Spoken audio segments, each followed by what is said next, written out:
Hello, so my name is Blaise, and today's my big return to space elevators after a 20-year hiatus. My day job, I work at Waymo making LiDARs for self-driving cars. And I spend some of my free time working on some of these ISDC working groups, particularly the one that talks about how to power the climbers. And today I'm going to be talking about how to power the climbers using mechanical waves. So I'm going to be going through these slides very fast. And so you might want to have a look at this link if you want to be able to really look at them in detail, and I'd be happy to answer questions for people afterwards. So why would you want to power a climber using mechanical waves? Well, because the other options are challenging. If you look at electrical, the resistance of the tether is just too big, and you end up having to use megavolts to power a climber, and that means that you end up with all kinds of challenges going through the atmosphere. Optical is one of the more promising options, but it requires lasers that are much bigger than what currently is out there. And if you had those lasers, they'd make a great weapon. Do you really want to have to deal with that for your space launch? You talk about microwaves, but their diffraction really kills. You need kilometer scale transmit array on the ground if you want to actually have a reasonably sized receiver on your climber. So this stuff is hard, and this is the reason why I've been looking at using mechanical waves. So what are the mechanical waves that propagate in a space elevator? Well, it turns out to a very good approximation, they're the same waves you'd get if you took a cable and put it under tension. There's two main types of waves that propagate. Transverse waves, in which you wiggle the elevator side to side, and a side-to-side wave propagates up.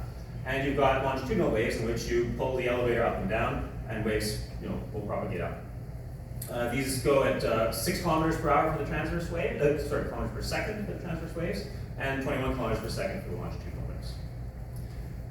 So I'm not the first person to have proposed using these waves to power climbers. Keith Ostrom did a proposal in which he talked about using longitudinal waves. And Mark Wessels did a proposal, and he filed a patent for using transverse waves. Both of these guys were looking at relatively high frequencies, 92 hertz or above. And both of them just picked one particular design point without trying to really explore what's possible.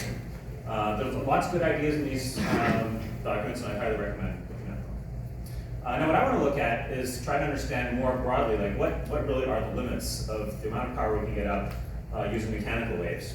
But before I do that, let me just put up a few little drawings to kind of get you thinking about what these things could look like. The two images on the left show how you could create longitudinal or transverse waves. This is relatively simple conceptually on the mechanical side. You've just got something rotating, sending a wiggle horizontally or vertically, and you're getting power into the ribbon of the elevator. Next, third image is a descender. This is the type of thing that would be great for Larry or for Stephen.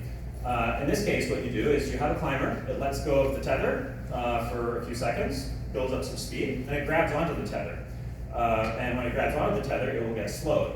What this is doing is it's going to send waves into the tether, both going up and going down. And this could be a way to carry away the energy of the descending climber. Then you might want to harvest that, either at the bottom or at the top, and do something else with the power. Then on the right, I have a ratchet climber. So this is a concept of a climber that is as simple mechanically as possible. All you have is wheels that clamp onto the tether, and there's a ratchet, so it'll go forward, but not backward.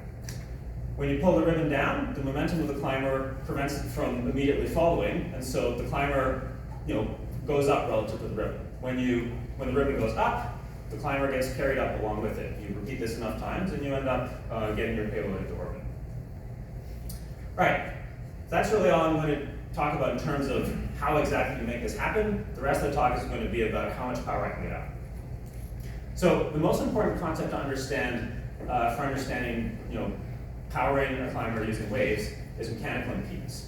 If I take the the ribbon, and I wiggle it, that ribbon is going to oppose a force to that motion. That force is going to be proportional to how fast I'm moving it, and the proportionality constant is going to be the mechanical impedance of the ribbon.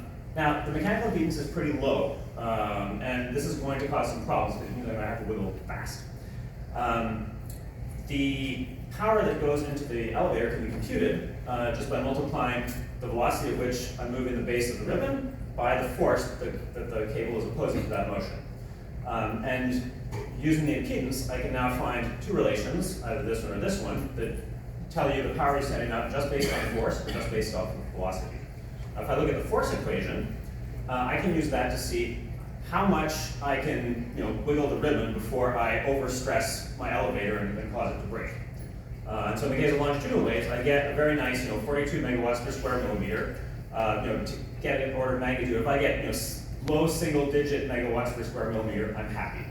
And that means I can power my climber without having to make my ribbon much thicker than it would have to be anyway. And so if I just look at strength of the ribbon, I can easily power a climber. On the other hand, if I look at the velocity formula and stick to reasonable velocities, things are trickier. 200 kilometers per hour, I'm not getting into that single-digit megawatts per square millimeter that I was hoping for. It's going to be tough. I'm going to have to make my elevator substantially thicker. On the other hand, at 1,000 kilometers per hour, I'm definitely now in the money and I'm able to power my climber relatively easily. Now, moving things fast is challenging. If you think of rotating machinery, people are always talking about tip speed, because that's going to determine how strong and light your material has to be in order not to blow itself up. You kind of have the same problem here when you're trying to build a machine that's going to wiggle this space elevator ribbon really fast. Another big problem is you have to go through the atmosphere, and there's going to be drag. Is that drag going to prevent you from getting the power up from the base higher up in higher up into space? And so I had a look at atmospheric drag, and the key formula is this one here that relates V1, the velocity that the ribbon has above the atmosphere, to the velocity V0 that you impose at the base. Now, if V0 is small, this formula ends up being V1 equals V0. So you have essentially no loss. This isn't surprising because drag is quadratic. If you're not moving very fast, it's negative. On the other hand, when V0 is large, what you find is that V1 is equal to V max. You'll go on plateau, which means you can wiggle that thing as hard as you want. You're never going to get it past V max above the atmosphere. And so then the question, of course, is what is V max? In the case of transverse waves, 45 kilometers per hour. Now, note that this is for a 10 square millimeter cable. So if your scale is larger, this answer will change. It'll take it a while to change. And so, for this type of elevator that ISDC is looking at, transverse waves are just absolutely not going to cut it. On the other hand, for longitudinal waves, 8,700 kilometers per hour, that's fine. That's plenty. We're going to have other limits that are going to kick it.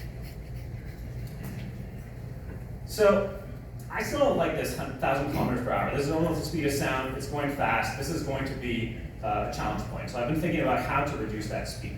One thing you can do is make the elevator a little bit wider near the base. What this will do is increase the impedance, and as a result, you can wiggle less fast to get the same amount of power transfer.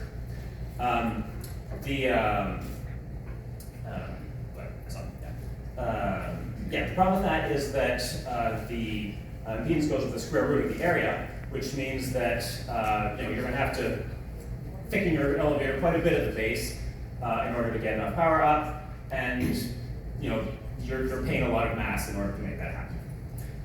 Another idea that is a lot more compelling is to use resonance. So far, I've just been talking about wiggling the base and having a wave go up. If you have a wave going up and a wave going down, you can now create a standing wave. When you have a standing wave at a node, you have zero velocity, but you still have a lot of force. If you then wiggle that node a little bit, you can get more power into the ribbon than you would if you were just using mechanical impedance to produce that force. And it turns out the power you can get up is now the geometric mean between the speed-limited power that I had before and the stress-limited power. And now, combining these two, even at 200 kilometers per hour, I'm able to get the kind of powers that I would like to be able to deliver per square millimeter. All right, the next slides, I'm not going to go into any detail. I looked a little bit about what frequency we should operate at. In a nutshell, I don't know what the right frequency is yet. There's lots of interesting considerations to be had there. Longitudinal or transverse? Well, like I said, definitely longitudinal, but there's some benefits to transverse on the climber side, which I haven't explored much yet. And so conceivably, it could be interesting to do a mode conversion above the atmosphere.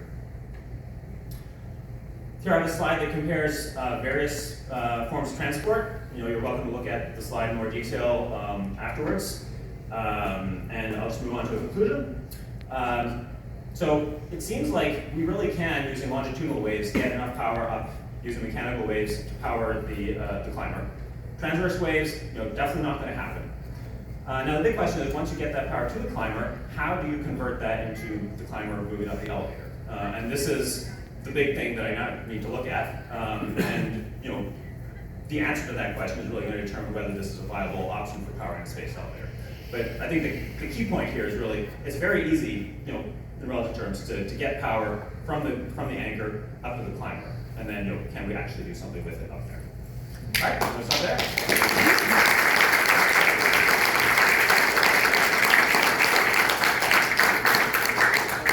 We don't have any time for questions, but I want to compliment him because this is a concept that's been around for a long time. And what we needed to do is, once again, bring it out. That's the beauty of the engineering collisions that we have at different conferences. People see ideas and say, oh, let's try that. So thank you very much.